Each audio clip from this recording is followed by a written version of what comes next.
Assalamualaikum warahmatullahi wabarakatuh.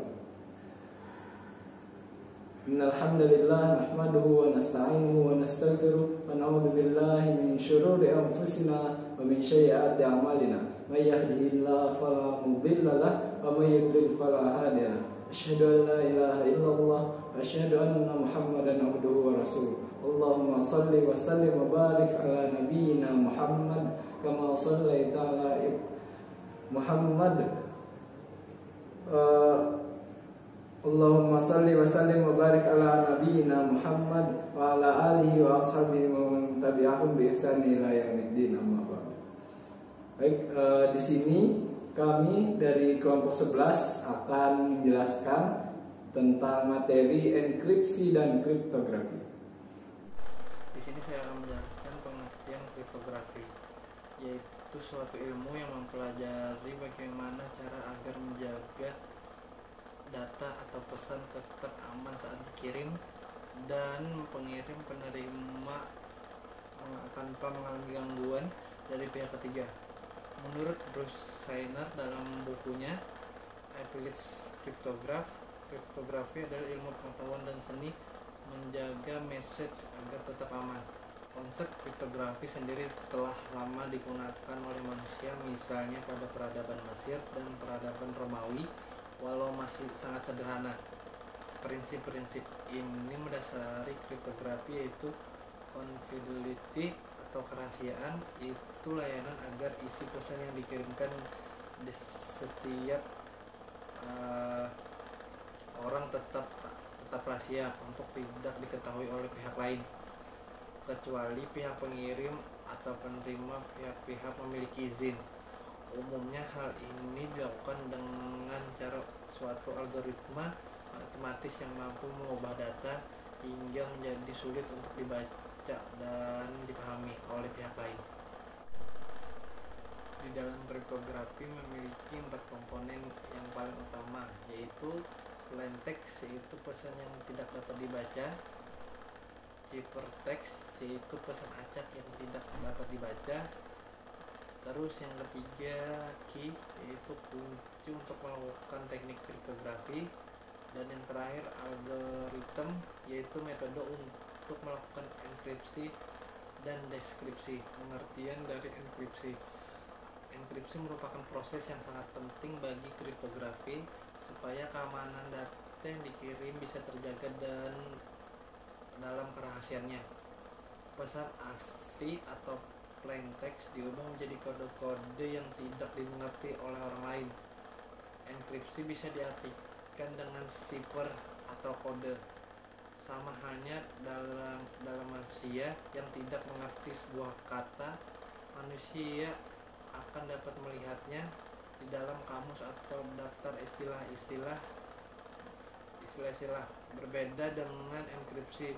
Untuk mengubah plain text ke bentuk ciphertext, maka harus menggunakan algoritma yang mengkodekan data sesuai keinginannya.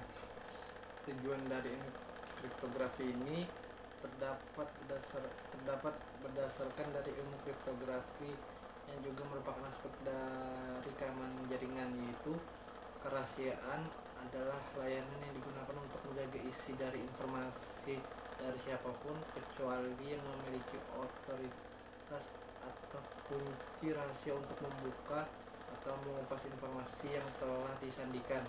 Dan yang kedua, autentifikasi adalah hubungan dengan identitas atau pengenalan baik secara kesatuan sistem maupun informasi itu sendiri. Dua pihak yang saling berkomunikasi harus saling memperkenalkan diri. Informasi yang dikirimkan melalui kanal harus diautentifikasi keasliannya. Ini isi datanya, waktu pengiriman, dan lain-lain.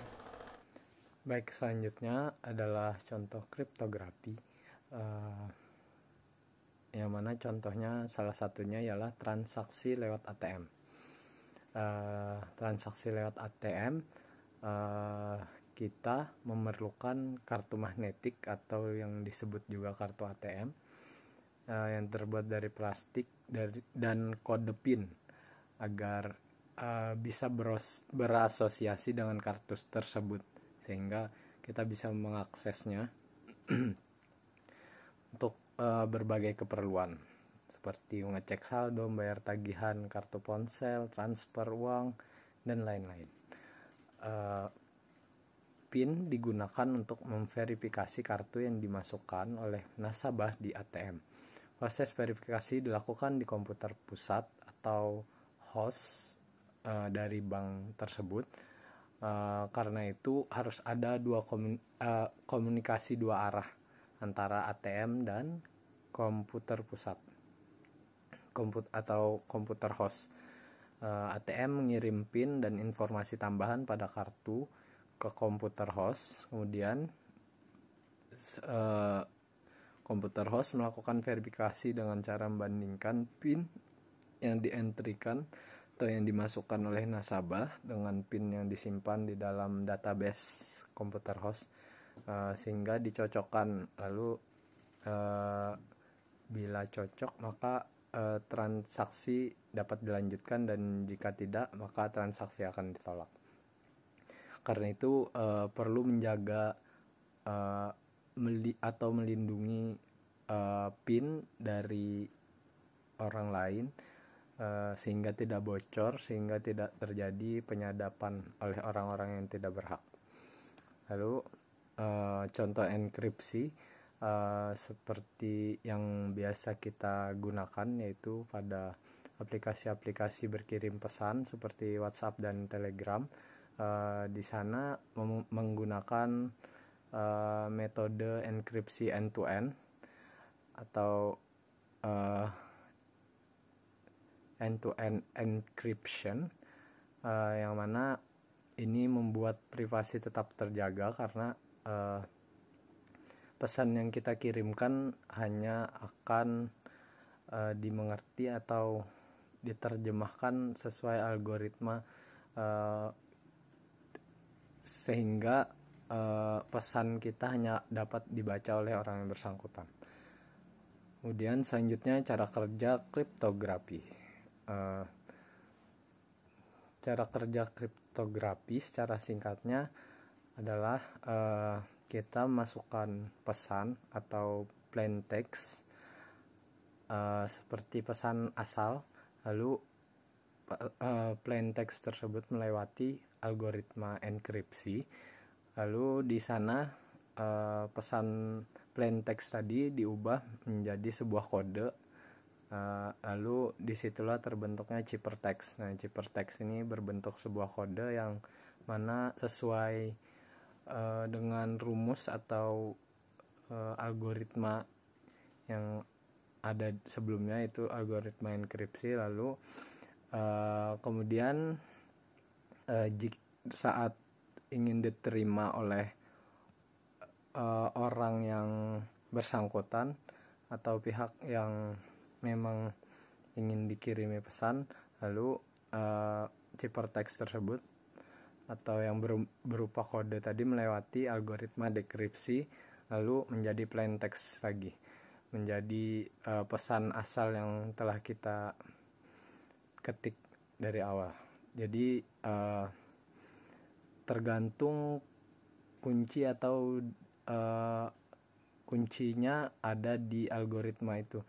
Apabila algoritmanya cocok, maka plain textnya memberikan makna yang sama dengan makna asal yang kita ketikkan.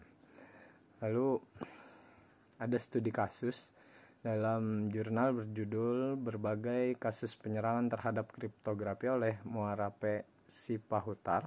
Dijelaskan bahwa algoritma kriptografi selalu berkembang dari masa ke masa. Seiring dengan perkembangannya algoritma kriptografi, pengetahuan kriptanalis juga semakin berkembang, sehingga serangan terhadap kriptografi semakin besar. Semakin rumit algoritma kriptografi atau semakin lama proses kriptanalis dilakukan, maka algoritma kriptografi tersebut semakin baik. Jika perkembangan algoritma kriptografi berhenti, maka ada waktunya seluruh algoritma kriptografi dapat dipecahkan. Oleh sebab itu, harus ditemukan algoritma kriptografi yang baru, yang lebih baik dan lebih sulit untuk dipecahkan oleh kriptanalis. pada setiap produk software yang dipakai. Oleh sebab itu harus ditemukan algoritma kriptografi yang baru, yang lebih baik dan lebih sulit untuk dipecahkan oleh kriptanalis. Pada setiap produk software yang digunakan oleh konsumen yang banyak haruslah memiliki prinsip dasar kriptografi yang benar, sehingga data pribadi yang dipakai di software tersebut dapat diamankan dengan baik. Sekian dari presentasi kami. Apabila ada kesalahan mohon dimaafkan. Wassalamualaikum warahmatullahi wabarakatuh.